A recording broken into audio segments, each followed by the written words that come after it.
Bienvenue sur Africa 24 dans cette nouvelle édition du 12-15. Voici les titres. L'Union africaine lève ses sanctions contre le Soudan. L'institution avait suspendu toutes les activités du pays depuis juin 2019. Publication du compte-rendu du FMI après sa mission RDC. Dans leur rapport, les experts abordent des pistes pour relancer l'économie du pays. Et enfin, fin de partenariat entre le gouvernement et les établissements privés d'enseignement supérieur au Sénégal. Les bacheliers de l'année 2019-2020 seront tous orientés vers les universités publiques. Mais tout d'abord, en Libye, le gouvernement d'union nationale a dénoncé la position hostile des Émirats arabes unis. Le pays a en effet accueilli un officier des forces du maréchal Khalifa Haftar. Selon le JNA, les Émirats arabes unis ont fait de Abu Dhabi une plateforme médiatique pour les milices qui attaquent la capitale libyenne. Rappelons que le pays est l'un des plus proches soutiens du maréchal Haftar, qui a lancé sa campagne militaire en avril 2019 pour conquérir Tripoli. Le Soudan n'est plus sous sanction de l'Union africaine. Une décision annoncée après la mise en place du gouvernement post-Omar el-Béchir. Rappelons que l'Union africaine avait décidé de suspendre toutes les activités du Soudan depuis juin 2019. Aïssatou Paris. L'Union africaine, qui a suspendu la participation du Soudan à toutes les activités de l'institution, a décidé à l'unanimité la levée de sa suspension. Une décision qui intervient au lendemain de l'établissement d'un gouvernement civil de transition qui devrait durer un peu plus de 3 ans. Avec à la clé la tenue d'élections, gage de stabilité, de paix et d'action pour le développement économique et social du pays. Ils ont trouvé une solution médiane. Je doute que ces militaires laissent gouverner les civils comme ils l'entendent. Les Africains n'ont pas compris l'enjeu. C'était la liberté pour les Soudanais et partant pour toute l'Afrique. Conclu à la faveur d'une médiation de l'Éthiopie et de l'Union africaine, cet accord a été accueilli avec soulagement. Il s'agit sans contexte d'un premier succès diplomatique pour le Soudan qui s'est vu suspendre ses activités à l'Union africaine au début du mois de juin après de violents heurts entre les militaires et des manifestants ayant causé la mort de 127 personnes. L'Union africaine hésite à poursuivre les criminels. Il faut une épée de Damoclès au-dessus des protagonistes. Dans la poursuite pénale, le blocage des fonds des protagonistes. C'est ça qui manque. Décriée par son inaction dans la résolution de la crise libyenne en 2011, l'Union africaine multiplie les actions pour tenter à travers le dialogue de s'impliquer davantage dans la recherche de solutions aux crises sur le continent. La formation de ce nouveau gouvernement a été saluée comme le début d'une ère nouvelle par le président de la Commission de l'Union africaine, Moussa Faki Mahamat. Au Zimbabwe, des pourparlers vont être entamés entre le gouvernement et ses partenaires d'ici 2020. Des discussions qui concernent la dette extérieure du pays. Ces échanges permettront de déboucher sur l'apurement de plus de 2 milliards de dollars d'arriérés de dette dus à la Banque mondiale et à la Banque africaine de développement, Farba Maroun. Des pourparlers entre le gouvernement zimbabwéen et ses partenaires au sujet de sa dette extérieure vont être entamés à partir de 2020 avec des arriérés de dette dus à la Banque mondiale et à la BAD, Banque africaine de développement, estimés à 2 milliards de dollars. Ces discussions devront permettre d'arriver à l'apurement de cette somme. Nous avons besoin d'une sorte de pré-relais ou d'une facilité parce que nous n'avons pas assez de ressources pour être en mesure d'apurer tous les arriérés. Nous avons besoin d'environ 1 milliard de dollars pour combler la dette due à la Banque mondiale et à la BAD. Les autorités zimbabwéennes entendent rétablir la confiance des investisseurs dans un pays dont l'économie est en proie à une inflation évaluée à 175% en juin 2019. Qui fait craindre un retour à la période d'hyperinflation qui a conduit à l'abandon de la monnaie locale en 2009. Un programme visant à rétablir la stabilité par le biais de réformes et la correction des déséquilibres économiques a été convenu entre le gouvernement zimbabwéen et le Fonds monétaire international. Que le Zimbabwe repasse au club de Paris, que le Zimbabwe repasse au club de Londres pour assainir complètement le poids de la dette. Ceci va permettre au pays de retrouver sa crédibilité au niveau des investisseurs, sa crédibilité au niveau des bailleurs et sa crédibilité économique et internationale. Le ministère zimbabwéen des Finances table sur une réduction du budget d'environ 4% du produit intérieur brut pour l'exercice 2019 et 3% pour 2020, des taux légèrement en dessous des prévisions du FMI qui espère atteindre 5,2% en 2019. Après leur visite en août 2019 en République démocratique du Congo, les experts du FMI ont publié un compte-rendu de leur mission de consultation. Dans leur rapport, l'institution salue la transition politique pacifique opérée en début d'année. Le FMI en appelle également à plus de transparence dans les affaires économiques du pays. Nelly Claude Bessa. C'est une République démocratique du Congo en situation de maîtrise de l'épidémie d'Ebola qui a accueilli les experts du Fonds monétaire international. Les observateurs venus analyser la politique économique en vigueur dans le pays appellent à la rationalisation de la fonction publique et à la réduction des exonérations fiscales. Des observations qui permettront au pays de renforcer la crédibilité du budget de l'État. Il faut plutôt renforcer la qualité de traitement de l'impôt, la qualité de gestion de la fiscalité et bien sûr renforcer les compétences des services chargés d'appliquer cette fiscalité.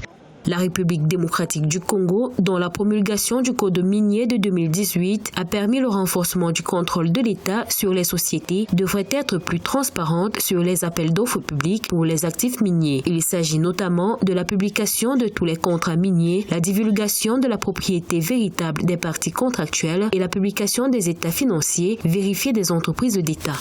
Pour améliorer la transparence économique dans le domaine minier, sur le plan national, il faudrait renforcer la cohérence de l'application du nouveau code minier de 2018, renforcer l'homogénéisation de ces règles, uniformiser les règles fiscales et douanières.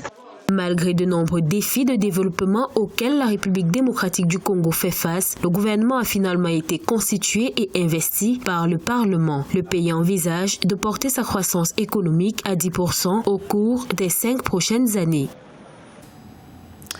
Également, dans l'actualité, le Libéria dénonce une attaque subie par ses joueurs en Sierra Leone. Une attaque commise par des supporters de la Sierra Leone ce samedi 7 septembre. Des supporters qui ont utilisé des pierres et des bouteilles. Selon Moustapha Radji, président de la Fédération libérienne de football, les joueurs n'ont pas pu se rendre à l'entraînement prévu dimanche 8 septembre au stade Siaka Stevens de Freetown. Mercredi 4 septembre, le Libéria s'était imposé 3-1 contre la Sierra Leone lors du premier tour des qualifications en vue du Mondial 2022.